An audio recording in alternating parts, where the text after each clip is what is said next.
Sektor gelandang menjadi bagian yang paling vital untuk tim nasional Indonesia. Di era kepelatihan Sintayong, skuad Garuda diperkuat oleh dua gelandang beken seperti Mark Locke dan juga Ivan Jenner.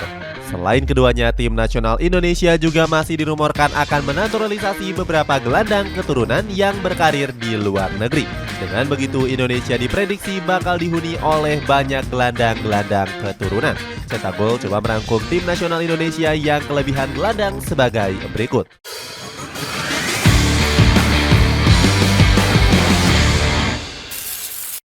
Kesulitan mencari gelandang berkualitas. Sintayong sempat mengeluhkan kesulitan mencari pemain berkualitas untuk tim nasional Indonesia. Beberapa pemain lokal yang menjadi sorotan belum mampu mencuri hati sang pelatih. Meskipun begitu, pelatih asal Korea Selatan ini nggak mau menyerah dan terus mencari bibit pemain yang berkualitas, terutama pada sektor gelandang yang sering menjadi keluhan oleh banyak pihak. Legenda tim nasional Indonesia yakni Marzuki Badriawan pernah mengeluhkan hal tersebut. Dia mengatakan kalau timnas Indonesia minim akan gelandang bertahan yang militan. Badriawan bahkan menilai belum ada satupun gelandang modern yang mampu menyamai level di era Bima Sakti. Dia menyebut para gelandang kehilangan jiwa petarungnya di atas lapangan. Sintayong pun mulai mencari sejumlah gelandang keturunan yang berkarir di luar negeri. Dia menilai hadirnya pemain naturalisasi akan membuat Indonesia semakin menakutkan. Gak cuma itu, Sintayong juga ingin menghilangkan mentalitas buruk para pemain timnas Indonesia. Gak berselang lama, PSSI kemudian menaturalisasi Mark Locke di tahun 2020. Terbaru, Sintayong juga sudah menaturalisasi Ivan Jenner pada bulan April yang lalu. Kini skuad Garuda diperkuat oleh dua gelandang naturalisasi yang berkualitas. Beberapa gelandang lainnya juga masih dirumorkan akan berseragam merah putih. Artinya timnas Indonesia di masa depan akan kelebihan banyak gelandang keturunan. Mark Locke. Untuk mengawali ulasan ini ada Mark Locke yang selalu menjadi andalan tim nasional Indonesia sejak 2022. Dirinya memainkan debut bersama skuad Garuda pada laga kontra Bangladesh.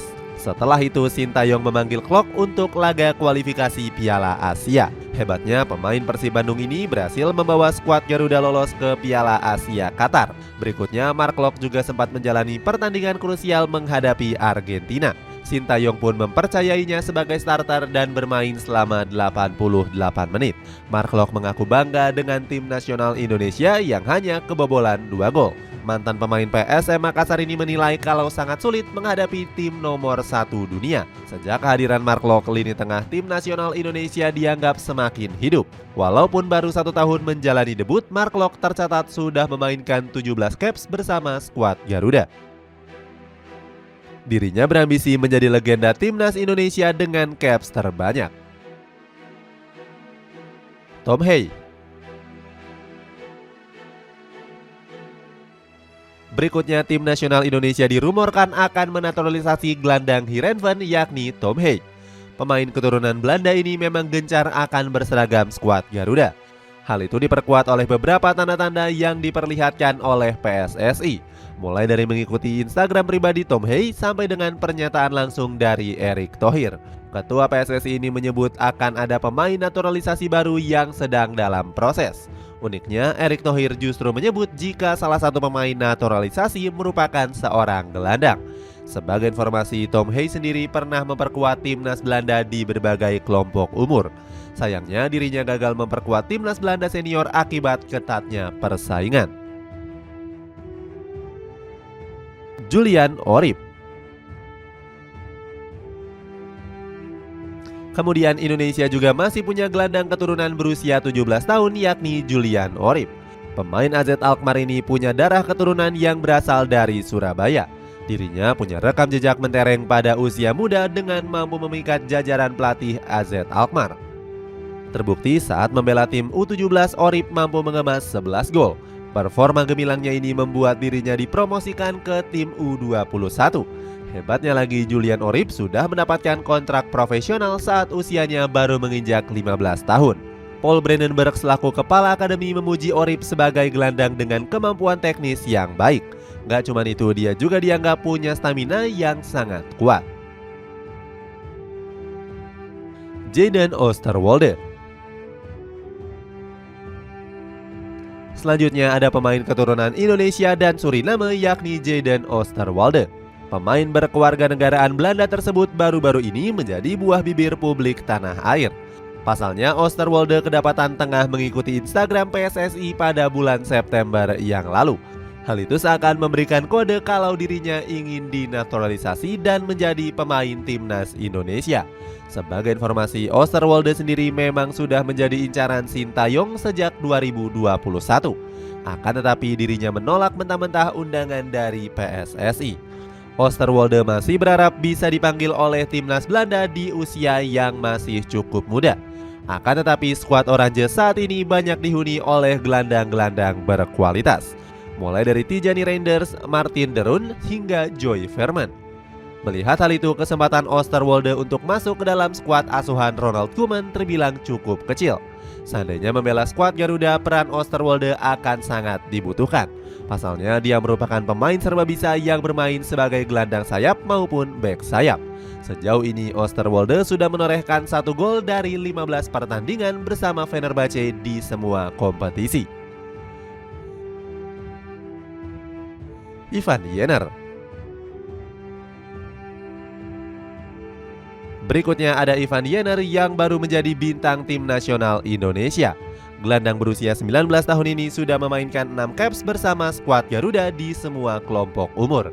Kehadirannya di sektor gelandang akan menjadikan lini tengah skuad Garuda semakin hidup.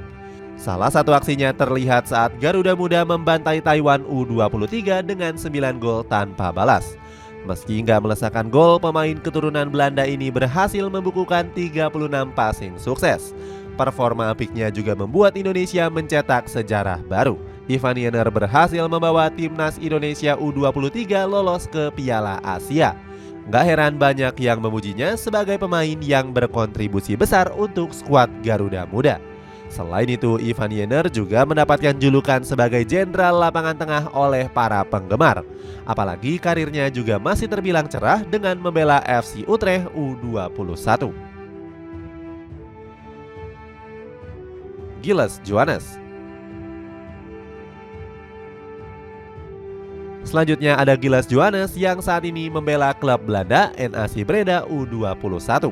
Pemain 20 tahun ini punya darah keturunan kakek dan neneknya yang berasal dari Jakarta. Joannes sendiri punya hasrat besar untuk membela timnas Indonesia.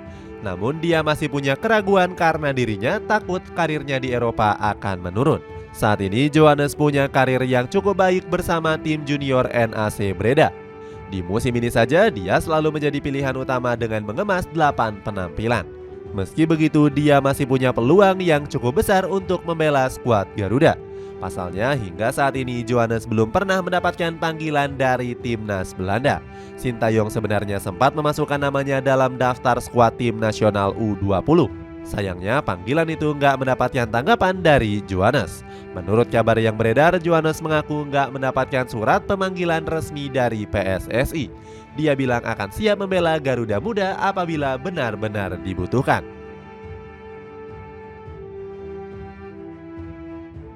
Djarni Koerman. Terakhir ada Djarni Koerman yang punya darah keturunan Indonesia dari Maluku. Koerman bisa menjadi salah satu pilihan Sintayong untuk dinaturalisasi. Seperti diketahui, ex-FC20 ini punya karir yang lumayan konsisten di Eropa. Sayangnya Koerman kesulitan untuk mendapatkan menit bermain. Selama 2 musim membela Top Os, Koerman hanya memainkan 15 pertandingan saja. Kesempatan Indonesia untuk menaturalisasi dirinya terbilang cukup besar, sebab kesempatannya membela timnas Belanda dianggap sudah tertutup. Itulah ulasan tim nasional Indonesia yang kelebihan gelandang. Bagaimana pendapatmu? Apakah Indonesia mampu memanfaatkan para gelandangnya dengan baik? Coba tulis pendapatmu di kolom komentar di bawah ini.